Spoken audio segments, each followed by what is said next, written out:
Nguhaye ikaze hano ku Mali TV kandi ngushimira wowe ukunze kubana natwe buri munsi, nk'uko rero twabyiyemeje kubakorera serivisi nziza iranga imari zigurishwa, harimo amazu, harimo ibibanza, amasambu n'ibindi bikoresho bitandukanye. Twarabibemereye serivisi twabemereye. Uyu munsi rero turi mu karere ka Rwamagana, ku murenge n'uwa Muyumbu. Twahakuboneye inzu nziza kuri make, inzu idahenze, ibura amasuku make kugira ngo itunganywe neza. Iyi nzu rero kuyibona iri mu murenge wa Muyumbu, hafi y'umuhanda munini.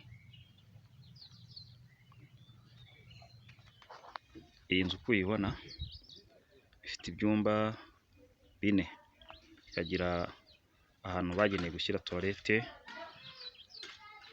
2, ikagira salo na salle à manger. Nk'uko ubibona ukomeje kuyitegereza, ifite ikibanza kinini, waza ukayihaha ukayikomereza aho yari igeze, ukayuzuza neza. Kuri bino wihahira imari ku mafaranga make cyane. Iyi nzu iragurwa amafaranga miliyoni 15 y'amanyarwanda. Kuri wowe rero wari ufite icyifuzo cyo kubona ahantu heza hagutse kandi hameze neza, waza ukihahira iyi mari ntigucike. Ni karibu rero. Twasabaga kugira ngo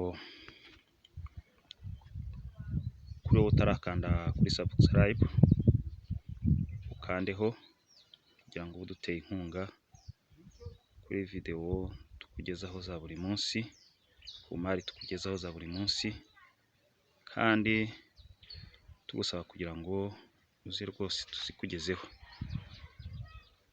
Duhamagare kuri 0788581076 cyangwa se utwandikire no kuri WhatsApp ukoresheje iyo nomero. Ni karibu, turagushimiye. Imana ikomeze kukurinda.